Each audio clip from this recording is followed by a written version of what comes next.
It's 1998. Nintendo's at the top of its game. Literally. Super Mario 64 has just proven that 3D can work. And now, one of gaming's most ambitious projects is about to change everything again. This is the story of The Legend of Zelda: Ocarina of Time.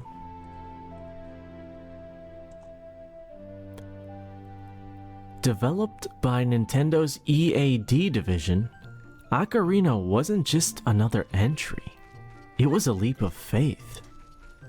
Originally planned for the ill-fated 64DD add-on, the team had to fit a massive world, cinematic cutscenes, and a symphonic soundtrack onto a 32 megabyte cartridge.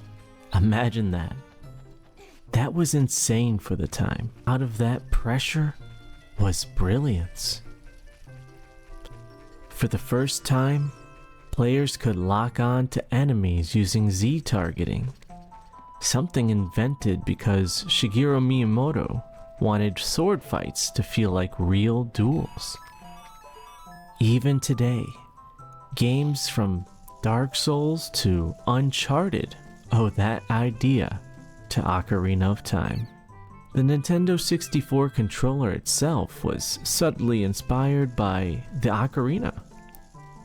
The yellow C buttons mapped perfectly to the instrument's holes, turning your controller into part of the game's soul. And then there's the music.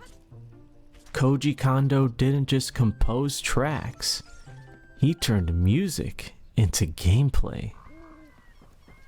You weren't just playing songs, you were casting attacks, changing time, controlling weather. The ocarina made you feel like you were bending the rules of Hyrule. But Ocarina of Time had darker sides too. Early builds featured a fire temple theme that used real Islamic chants, something Nintendo later removed after feedback. Ganondorf's blood was recolored from red to green in later versions, and the cancelled 64DD expansion, Ura Zelda, eventually morphed into the elusive Master Quest. One lesser known detail, the Goron Tunic's code treats lava, acid, and spikes as the same damage type. That's why it mysteriously protects you from hazards it shouldn't. Even Nintendo's code had its quirks. Over the years, fans and speedrunners kept finding new secrets. As recently as 2025, players discovered a fire temple skip that saves more than 2 minutes. 27 years later, Ocarina of Time is still giving up new mysteries. Critics called it perfect, but Ocarina's true magic isn't in the reviews. It's in how it feels. That moment you draw the Master Sword, that eerie silence in the Temple of Time, that melody echoing through the lost woods. It wasn't just a game. It was the moment gaming grew up. So tonight, whether you're closing your eyes to the sounds of Hyrule Field, or remembering your first time riding Epona, let this story take you back. You're not just watching Nintendo's games to sleep to. You're dreaming inside the cartridge that changed everything. You start off as young Link in Kokiri Forest, but early on you get transported into the Temple of Time. As you pull the Master Sword, you're sealed for 7 years, and awaken as adult Link.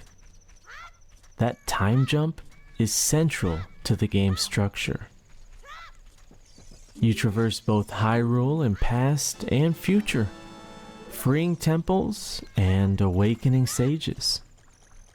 The fact that Link can travel back and forth, after certain points, gives the world a very layered feeling. One small lore twist: after you defeat Ganondorf and rescue Zelda, she uses the ocarina to send you back to your childhood. So the world remains intact without the trauma of those 7 years. But there's an emotional undercurrent. Young Link retains memories of events that never happened to that version of him, making the ending bittersweet.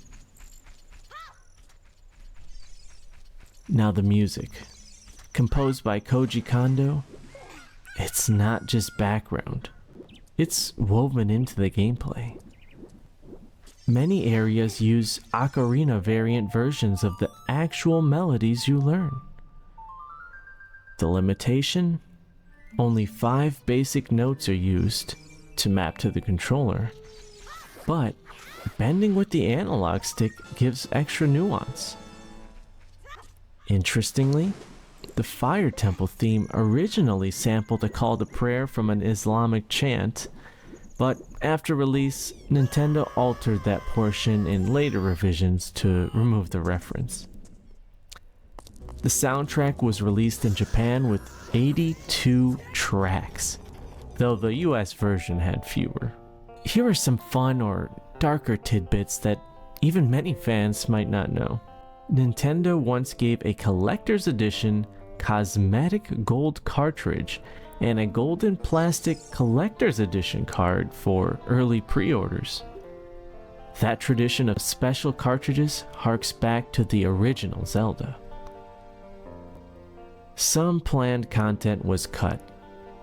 Ura Zelda, reorganized version with tougher puzzles, the introduction of Navi, Link's fairy guide, was a narrative and design pivot. Some fans criticize her, but she was essential for giving cues in 3D space. Critics adored Ocarina of Time from day one. Many publications gave perfect scores. It became the highest rated game on Metacritic. Over 7 million copies sold worldwide. In the US, it had more pre-order demand than any game up to that point. Its innovations, the lock-on targeting, context buttons, layered world, seamless transitions, they became staples for future 3D action-adventure games. Many developers have cited Ocarina of Time as a major influence. Games like Uncharted, Dark Souls, Shadow of Colossus, and many more carry its DNA. It's been re-released on GameCube via Collector's Edition, the Wii Virtual Console, Wii U Virtual Console, and on the 3DS as a 3D remaster. The Master Quest version, which rearranged dungeons and added harder puzzles, gave longtime fans a fresh experience. Ocarina of Time isn't just a classic, it's a living, evolving artifact. Its influence echoes through every major 3D adventure game that followed. If you like diving into Zelda's history, in my next video we could explore Majora's Mask and its darker themes, or Secrets in Wind Waker. What would you want to see? Don't forget to like, subscribe, and ring the bell if you want me to dig into more Nintendo Legends. Thanks for watching, and may your next adventure await.